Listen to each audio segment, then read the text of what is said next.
Hello everyone, can you confirm that you can hear me?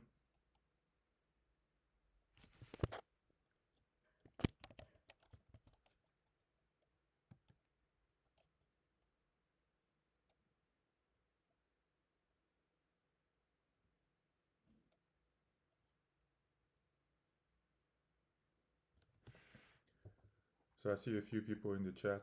If you can hear me, please let me know.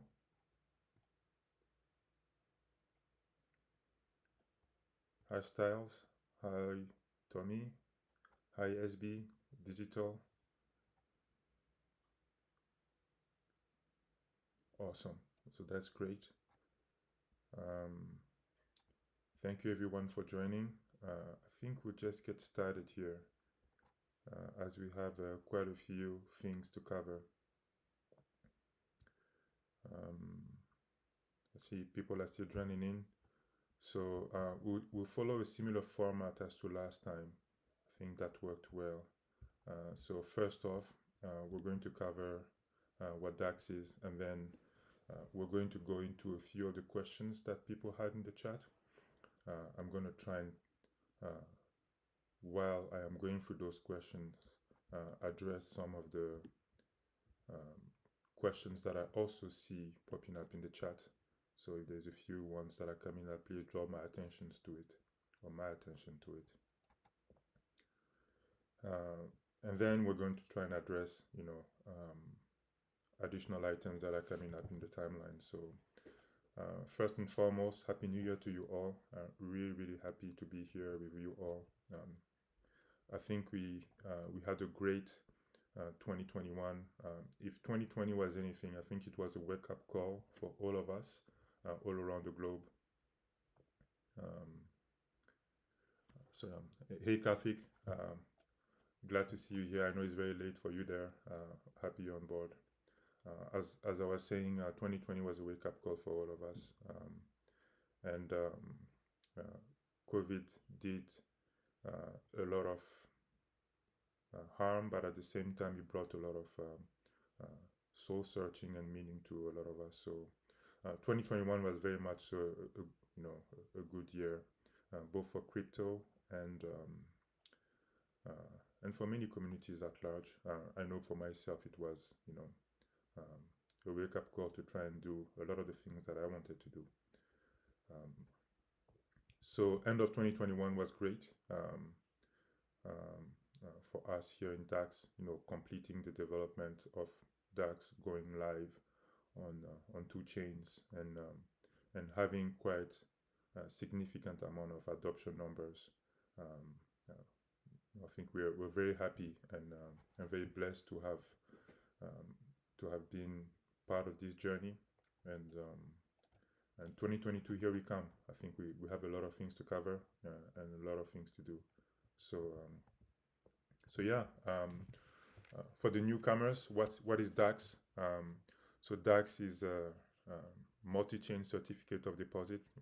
All that means is it's a certificate of deposit that operates on crypto chains and on multiple crypto chains. So essentially, it gives you ability to have high return on your yield, and the return is exponentially growing as you extend the amount of time that you lock up your assets. So Daxe enables you to do that on two chains right now. On Binance Smart Chain since November 22nd, on AVAX since December 12th, and very soon on Polygon, and that will be on January 12th. And we'll cover how you can participate in Daxe. So if you want to find out more about Daxe and you want to be able to purchase some Daxe and stake some Daxe, just go to daxtoken.net. The links are pretty much all over. You should be able to find it in the description below. And if you're looking for any help, the best place to find help in Daxe is to come in the Telegram chat. So that's t.me/daxtoken. Yeah, and happy. The community is very welcoming, very warm. There are no stupid questions because we know crypto is a little complex. So just come in there, just ask. and you get a flurry of help from very helpful people. So um, so Daxe is a store of value. So it's in the same camp as Bitcoin and Hex, and at the same time, because we are a certificate of deposit, um, um, you know, we often get associated with other certificate of deposit. I think we're quite different. People who have come to notice that, you know, here in Daxe we are very much so long-term focused. Call ourselves anti-pump and dump, and that's for good reasons. We're multi-chain, as I said before. So if you go to our website, you also notice that we have a tentative timeline there of which chains we are going to deploy on. But I want to stress that timeline is tentative, and the intent behind that is for us to be able to adopt on the chains that make sense when it makes sense. So if Pulsechain is ready, you know, come February, we'll onboard onto Pulsechain. Most probably that will not happen. If it makes sense for us to go into Solana in February or in March, we'll do so. There's more than enough chains out there.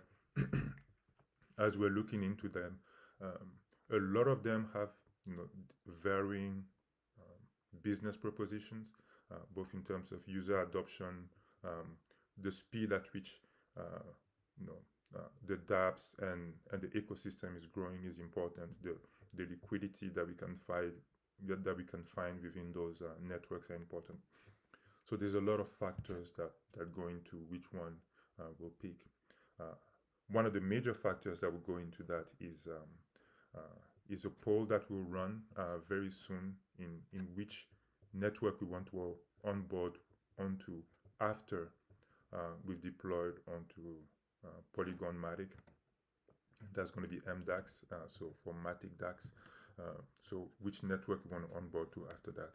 At the same time, we'll also be running a poll to determine which DEX, which decentralized exchange or swap we want to use once we onboard there. So yeah, best way to participate in those is to join in the Telegram group. So please make sure you do so. I invite all of you to do that. So yeah, how. Well, before we get into the how, I want to cover a few more things. Proof of weight. We mentioned Bitcoin is a proof of work. We specialize in networks that are proof of stake, or I won't even say networks that are proof of stake. We specialize in networks that have very low transaction fees and are very, very, very fast. The reason behind that is we want Daxe to be a network, or to be a token that can be used by pretty much everyone. We don't want transaction fees to come in the way of you being able to purchase or stake any amount of Daxe that you would want. So we're very much so focused on network that enable that to happen. A couple of other things. I'll share some very interesting stats with you as we progress. So we're only we're less than 2 months old. So we're still a very young token. I want to stress that. I know to many it feels like we've done a lot in that space. Within the short amount of time we've gone live on Binance Smart Chain. We've onboarded quite a few people. I think we have last time I looked, we had more than 1,000 wallets, and these are just the wallets that have balances in them. Many of the wallets actually are empty because they're fully staked. So that's something we're still working on the dashboard.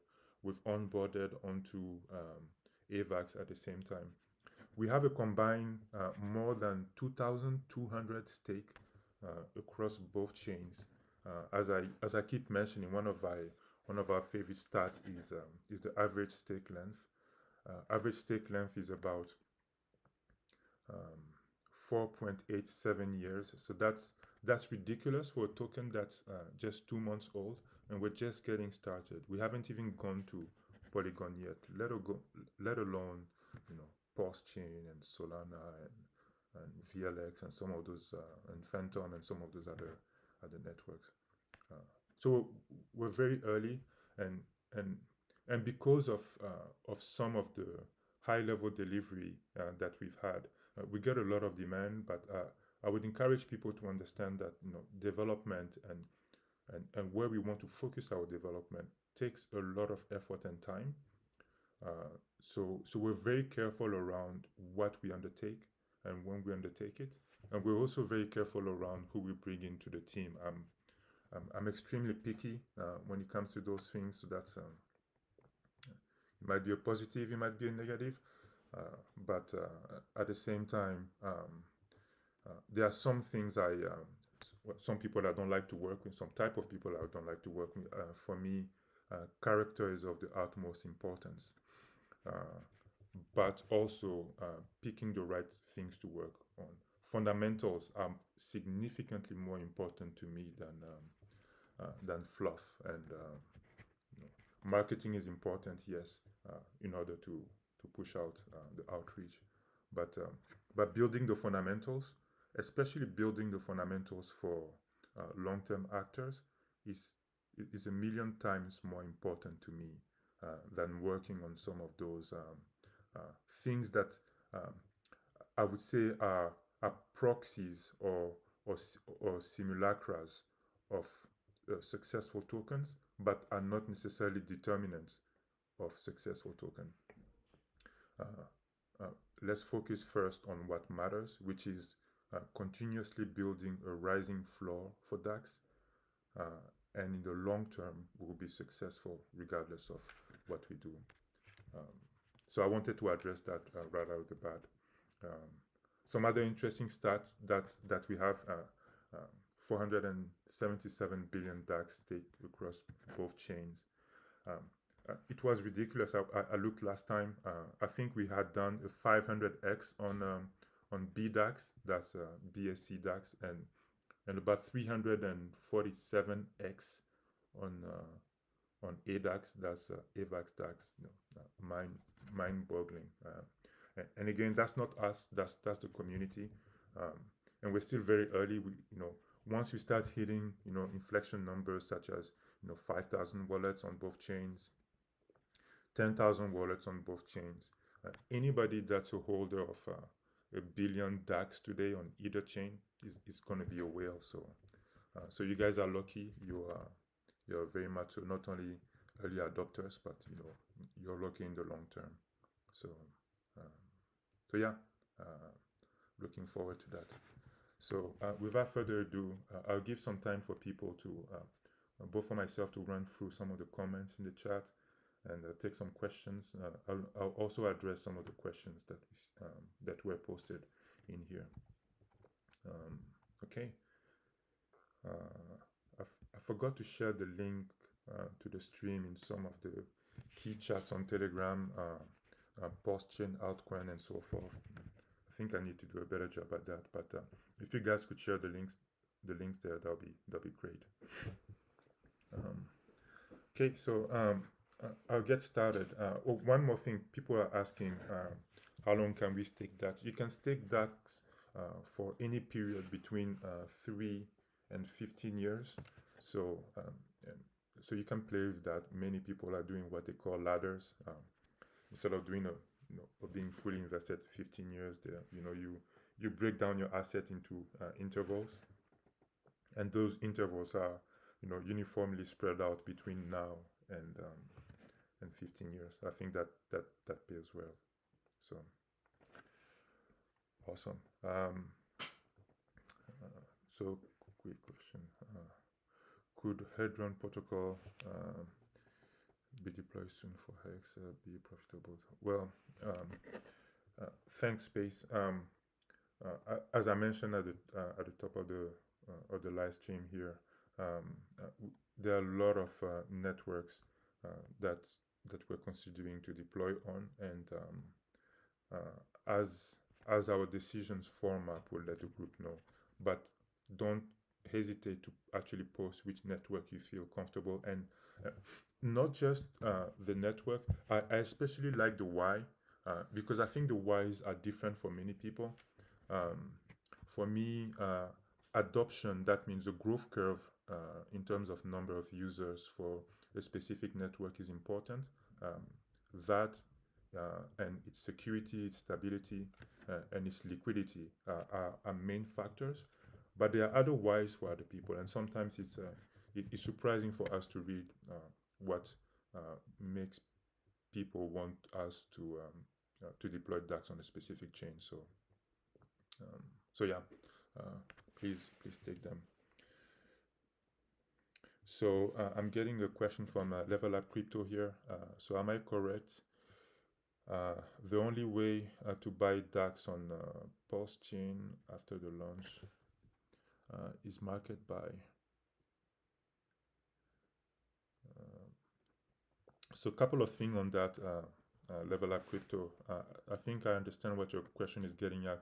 So two things. Right now, you can only purchase and stake Daxe in two chains. That's on AVAX and on BSC. Once Daxe launches into a new chain, then yes, you can go to market. Usually those are market makers, PancakeSwap, or it might be Sushi, or it might be some other DEX. It won't be PancakeSwap on Polygon. And then purchase Daxe there. But you purchase it at market price, and it won't be airdrop. There's an airdrop allocation for all the future chains, and that is determined by how much Daxe you have staked, and how is that done? How is that calculated? So we have what we call a staking score. The staking score is made of is essentially the amount of Daxe you have staked multiplied by your duration. So that determines your staking score, and then that staking score is then taken in proportion to determine the allocation of Daxe you're going to get once we do the airdrop. The airdrop, the snapshot for the airdrop is taken, a few hours after the 12th, after midnight on Pacific time for the 12th. And once we do that, we determine, we run our calculations, our numbers, and we determine the allocations. And then we airdrop the ADAX allocation. So that means everybody that was staked on ADAX is entitled to a certain allocation of the 30 billion DAX. And then anybody that's staked on BDAX will be entitled to a certain allocation of the 13 billion DAX. So 30 and 30 makes 60 billion. So 60 billion in total will be airdropped on the day that we go live for Polygon. So that's how it will happen. So that's the only way to get the airdrops. You don't have to do that. If you have Daxe purchased and staked already, you will get some airdrop. But alternatively, you could just wait until the 12th to purchase. Many are doing that. There is no wrong way to go about it. I don't give financial advice in terms of what happens or how you should handle your Daxe. You know what's best for you. We just give you the facts. So yeah. So a couple of questions that were floating in the Telegram chat. I'll start to address them. Will the contract address be the same across BSC and AVAX? And I'm guessing the question furthers to will it also be the same on Matic or Polygon? If that's what we would like to have, we would like to have the contract address be the same, but there is no guarantee. We don't have any control over that. So all we do is we publish the smart contract, and then if we get lucky, that means if all the parameters are the same, then we will get the same contract address. So we will endeavor to get the same contract address, but there's no guarantees. The good thing about this is you don't really need to worry about the contract address. If you want to find it, just go to the Telegram group and type /contract. You get the contract address. Or alternatively, for most people, just go to daxtoken.net. Make sure you're connected to the right network, and then click any button for buy or stake, and the rest will be taken care of without you ever worrying about it, the token address.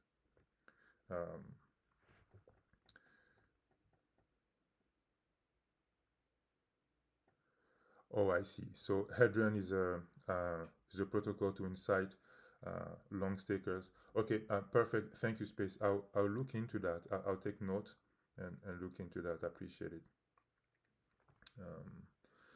Yes. So we know Solana is not supported. So there's a question from Tommy there. Solana is not supported by MetaMask. How would you solve the airdrop delivery? So we spent some time thinking about it. It's not that hard. So once we go on Solana and once the Solana smart contract is fully tested, what we'll do is we will create another smart contract. It will be a very simple page where you connect with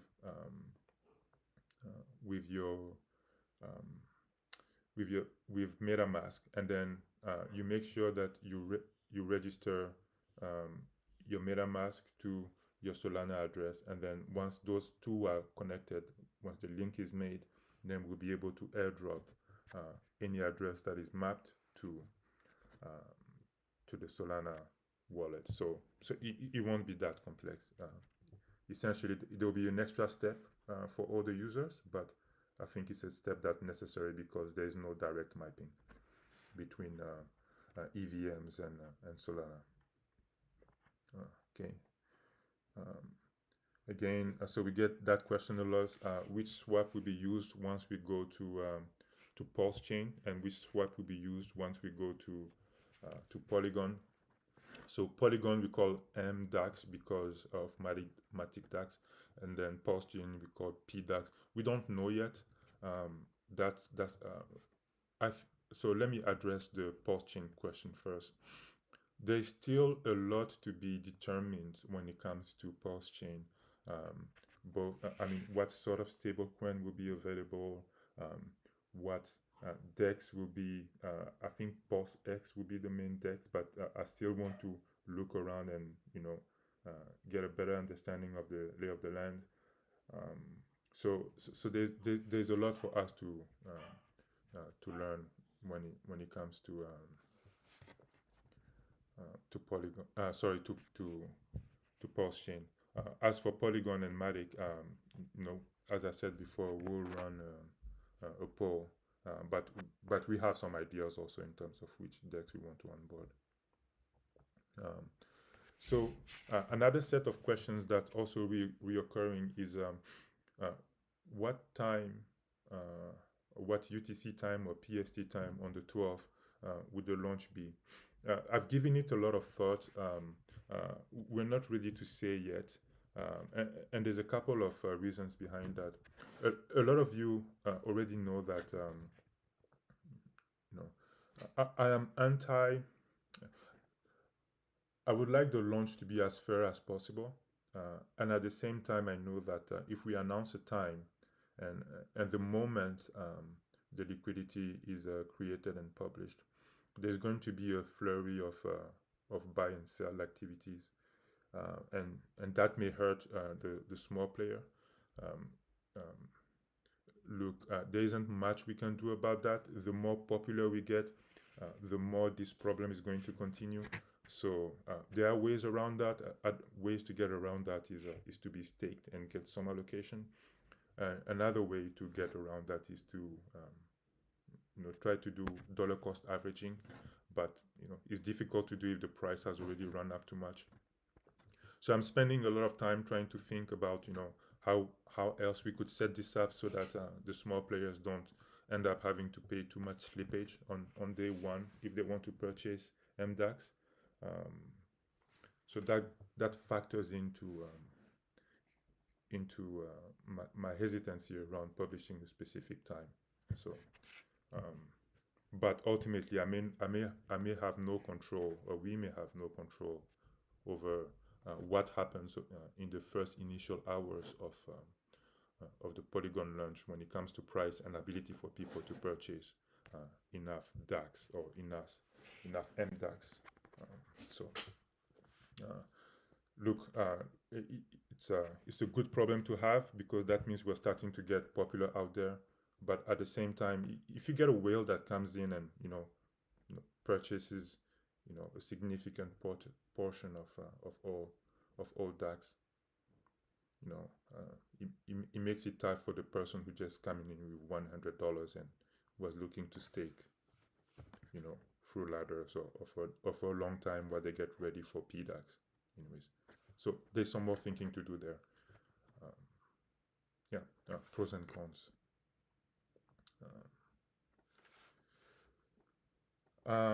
What are my thoughts around Pulsechain sacrifice?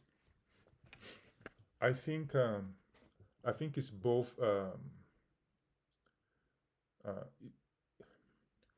Let me put it this way. You all want to do threat and benefits analysis on any decisions that you have. I mentioned this in previous streams. What's the total amount of sacrificed right now for Pulsechain? I don't know. Maybe we might be at 250 million and so forth. Okay, great. So let's be generous and say that PulseX is super crazy successful, and that its valuation, initial valuation, or its valuation 3 months down the line is that of PancakeSwap, or even better, it rivals Uniswap. Okay, so what you want to do is you want to take the valuation of Uniswap and you want to divide that by the amount that is currently sacrificed, and that will give you ballpark. And I mentioned, and I stress ballpark. That will give you the amount of X, ballpark amount of X that you should have. And I think it's a good way to think about it. And any other way to think about it would have valuations that are a bit too high and a bit too unrealistic.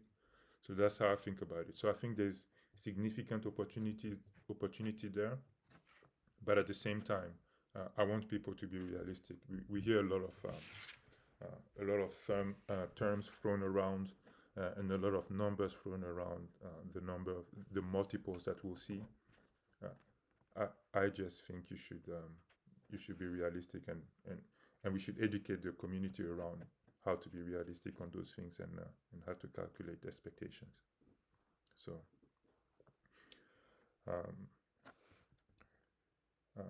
will Daxe partner with any other coin?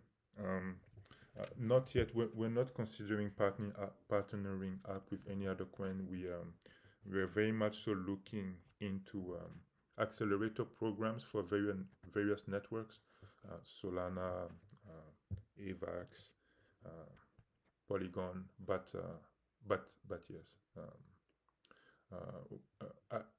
as I mentioned in a previous interview, the moment you do a partnership with another token, you start to be associated with that token, so you're tied to the hip. So I am very careful to associate what DAX is and what DAX means with other tokens, because they don't all share the same philosophy, and that's okay. I think there's different coins for different purposes. It doesn't mean that DAX has to associate itself with every other coin. So we get recurring questions here. So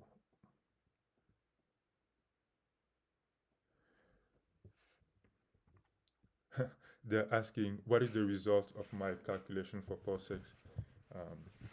Look, I won't say I gave you my number. I think it is inversely proportional to the success of the sacrifice phase. That's all I would say. And take it for what it is. That's my view. What will be? I actually don't think that that's an indication of a success metric. The success metric long term for Pulse X is not in its sacrifice phase. The sacrifice phase is for those who actually want to get in early and get some multiple or some return on investment. But ultimately, it's the technology and the adoption that will really carry through the success of that tool. Everything has a function. In life, what you want to do is if something has a function and it performs its function well, then that's great. You want more of that. If something is set to have a certain function but it doesn't perform it well, you should be careful. So, for example, if I'm a news network or a financial news network, and my function is to, number one, educate, and number two, predict, where the market is going, in order to help people increase their assets, but I fail at doing both, then what's my function? Why should people be looking at me? Then I become entertainment, essentially. I'm not pointing fingers at MSNBC or anybody, but I think you see where I'm going. So same thing with Pulse, same thing with Pulse X, same thing with any other technology. You need to be able to perform your primary function, and that's important. If not, then don't advertise yourself as such. So I believe in terms of Pulses, I believe it will be successful.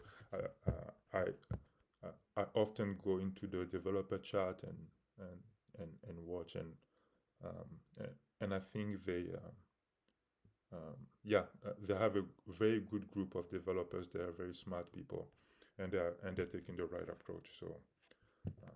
So I think probability dictates that success will be on their side.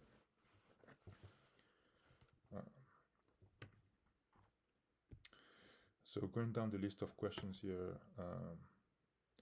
So when will the bridge come? We're in no hurry to build a bridge at this point, but it is in our implementation plan, and we will have that. So again, the bridge will provide arbitrage opportunities between the different instances of Daxe, where you'll be able to take your Daxe where it's cheap and go sell it where it's more expensive, and vice versa. But right now, I believe we have a few mechanics in there that are working quite well, in fact, to that effect. So the bridge will come when it will come, but that's not something we're worried about right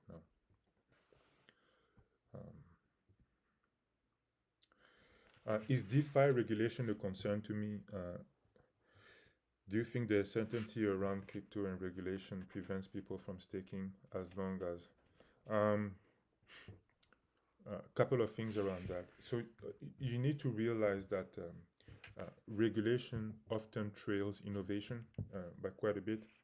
So what you want to do is you want to take advantage of DeFi while our regulator overlords are still trying to grasp and understand what it means. And then once it's done, it's done. I won't say more than that. All I will say is that, yes, I'm actually not afraid of regulations when it comes to crypto, to address the first part of the question. I think regulation in crypto is a good thing. However, too much regulation is bad, because too much regulation prevents innovation, and if you siphon innovation, or if you prevent innovation, you stop growing, or you stop providing additional value to your population and your economy. So I think it was one of the you know this year we saw a few good things happening in crypto.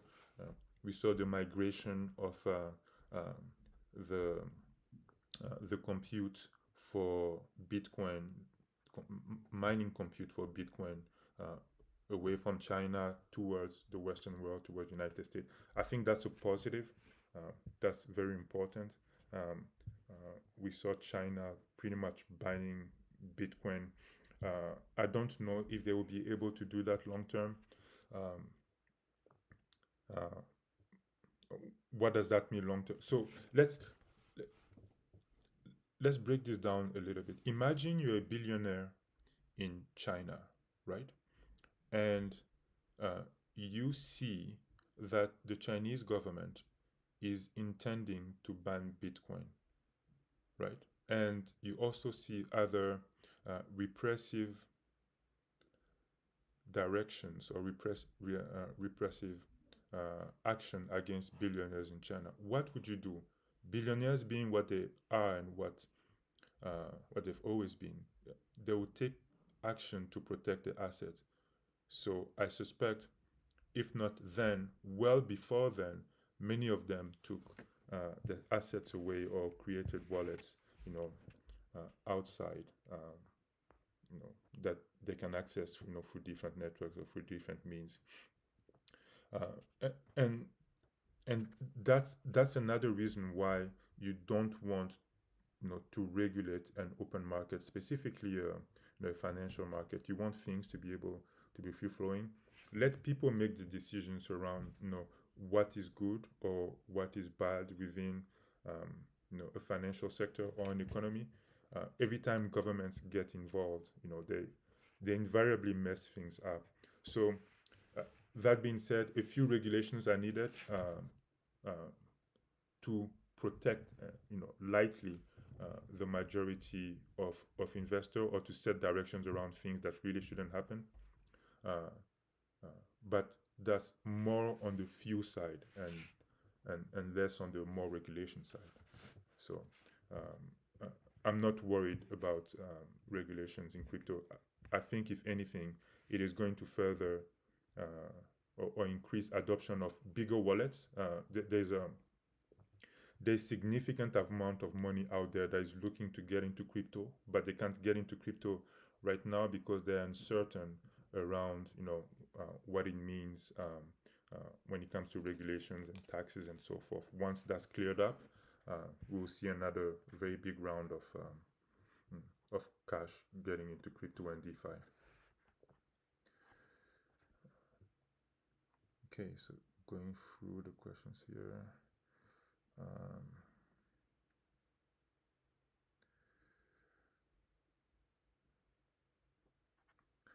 Okay. So another question we get often is whether or not Daxe will be there will be any additional plans to have Daxe do anything else than being a store of value or a certificate of deposit. Uh, the answer is no. In fact, we want Daxe to be a simple store of value that appreciates investors' money over time, and associating it with other aspects, such as NFTs, or it's NFTs today, tomorrow it will be some virtual world stuff. I don't think that helps. And look, I have nothing against NFTs. I have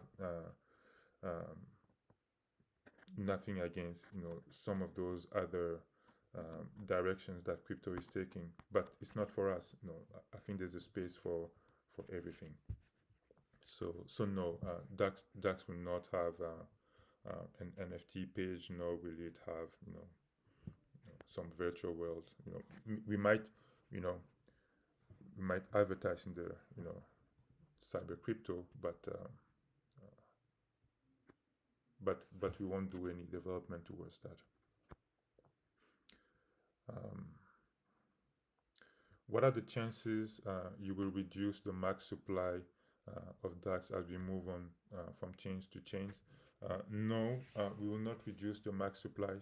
Um, every chain that we deploy on, we will deploy 3 trillion Daxe, and that amount. First of all, the economics and the mechanics of different instances of Daxe are going to be the same. So there is the only concept of burning that happens in Daxe, as I mentioned before, is there's a 3% burn applied only on the penalty portion of an early on stake. That's it. But again, that burn is you can consider it as is insignificant, and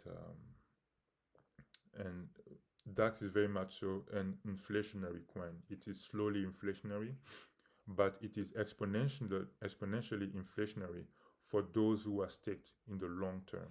So, and I don't think there's anything wrong with that.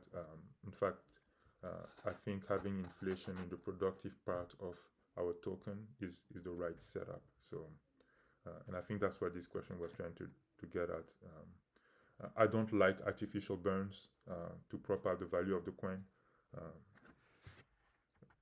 I prefer the way we've designed Dax more so than artificial burn.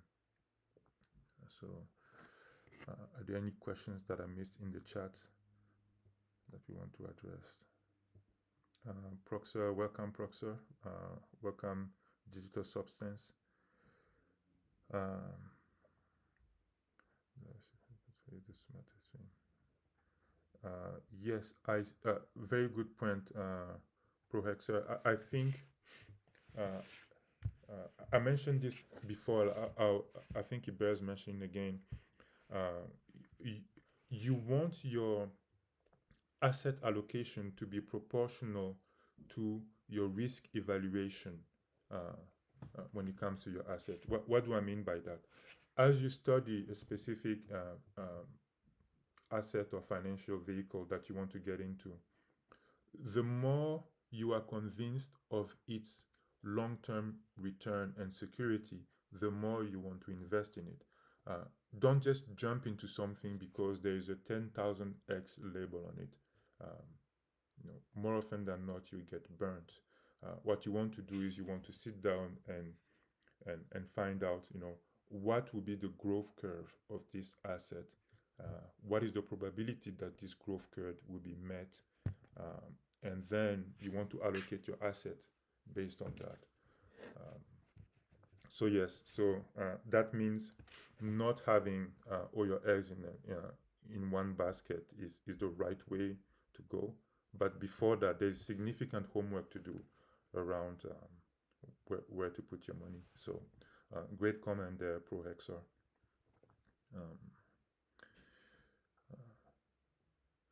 So a question from Space D007. Does longer stake pay better for the airdrop? Can you please remind the calculation? Okay. So the airdrop allocations for future chains work like this. It is based on a staking score. The staking score itself is determined by the amount you stake multiplied by the duration.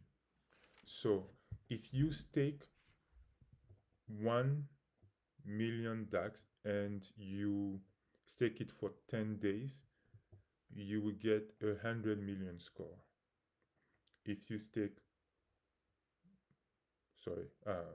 my calculation is wrong there. If you stake 1 million Dax and you stake it for 10 days, you get 10 million score. If you stake 1 million Dax, but you stake it for 100 days, you get 100 million score. So there's a factor of 10 to 1 between those two different staking score. So if the total allocation was spread across the two staking score, one would get 10 times the amount of the other. So that's what it means. Yes, staking longer gives you better, but staking more over a long time also gives you a better airdrop. So I hope that helps clears it up. If not, you can go to the token section of daxtoken.net. There's an example breakout of that there.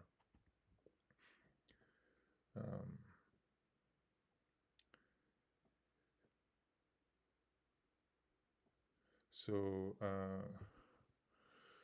we were considering to have eligible wallets for airdrop to be staked for a certain amount of time, month, years, etc. I'm not sure I understand the question. Wild King One, maybe you could rephrase, and if you do, then I'll address it. Scrolling back up to see if there's any questions. Can we promote Joran to Dutch Telegram community manager? Sure. If people feel that he's so maybe let me address these two. Those who spend time helping out. So first of all, the admin title is a title to help people recognize those who are who have significant clout and some elevated action within the group. That's number one. However, is still a title. You can still perform and provide significant amount of value and help in any channel without having the title. Over time, as we notice that some people are helpful and consistent in their help, we approach them, or they approach us to try and be, or even the community sometimes mentions. Approach us to try and elevate them to admin status. So yes, we'll if the conditions are met, then we'll do that. So yeah, as I say again, admin positions in Daxe are not they're not necessarily paid for. They're earned, and many people have earned the mantle here. Okay, so questions from Valentine. What are the plans for marketing? Many fronts. More live streams, more interviews are also on the way. There is more airdrop campaigns coming. Our marketing director is starting to work on quite a few other fronts, such as articles and reaching out to influential YouTubers and influencers in other networks, and chain representatives to try and see what how much more exposure we can have. We've applied to CoinMarketCap and CoinGecko whenever they feel that we meet the criteria. Then I guess we should be included. As I mentioned before, I want a few things to happen first before that happens.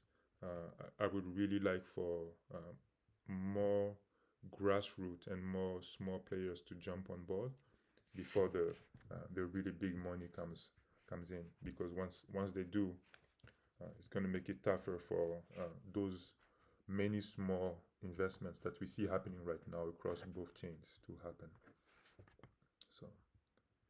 So yeah.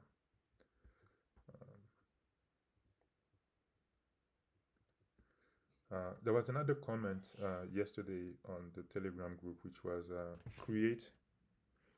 should we create our own exchange to be able to choose essentially create our own exchange to make adoption of Daxe easier. That's a big undertaking. Maybe down the line, as as time goes on. Right now, over the next 4 to 5 months, we do have our work cut out for us.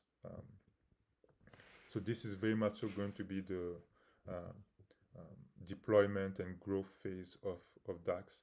And once we hit a certain inflection point, there's a few things we want to do. Bridge being one of them. Create our own exchange. I'll have to give it some thought. If it is beneficial for us to do so, I don't like to spread our efforts too thin. There are a few things that I think we need to focus on. And another question from ProHexer.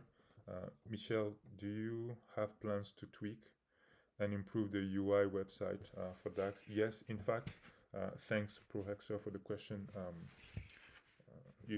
You will come to find that the site goes through many iterations of improvement.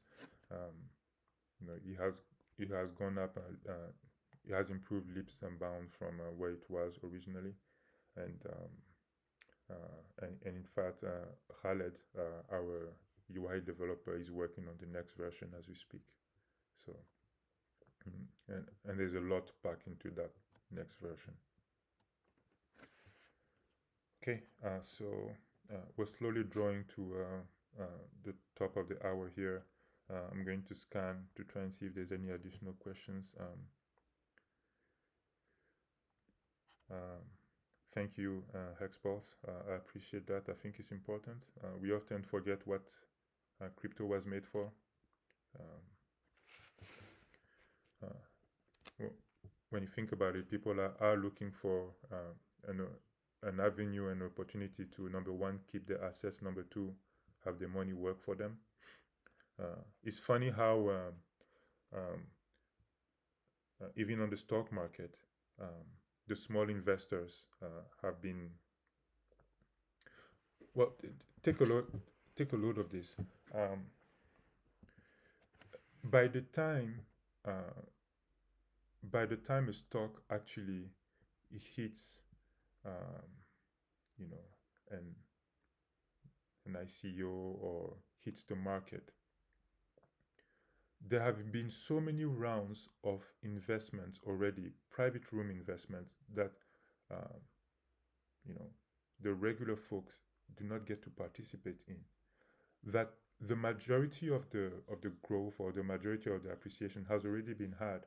So we jump in and we buy in at market price on the day of launch, after they've made a lot of noise and after huge amount of marketing, only to see meager returns, if not sometimes have a significant amount of liquidity dumped on us, and then we lose. What's the point? People didn't sign up for that. So crypto was supposed to offer that. I think it did for a better part of a decade here, and it still does for niche projects. But it's becoming harder and harder for everyday investors to find good investment vehicles. If you go on Twitter, or if you go on any social media and you type crypto, or you type how to make money in crypto, I challenge you to do you should do this exercise. For all the ones that you find, if you have some money to spare, try to invest in all the ones that they advertise on top, that come out on top of your search, and tell me what your returns are in a year or so. It would be comical, in fact, if you made any money, and you'll be lucky if you didn't lose any.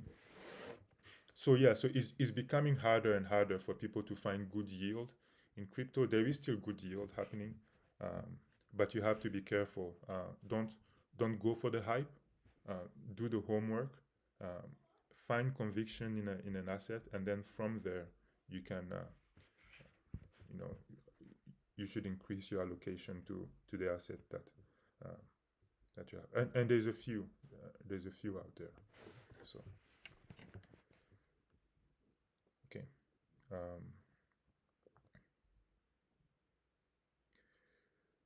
Okay, everyone, I really want to thank you for jumping onto the call. We want to thank you all for being part of the Daxe journey. Go out there and spread the word. I believe the best type of marketing is word of mouth. So um, speak to somebody, tell them what Daxe is about, and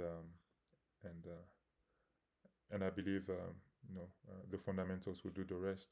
So um, thanks everyone for joining again. I'll call it a day, and hope to talk to you soon in the chat or during the next live stream. Thanks everyone.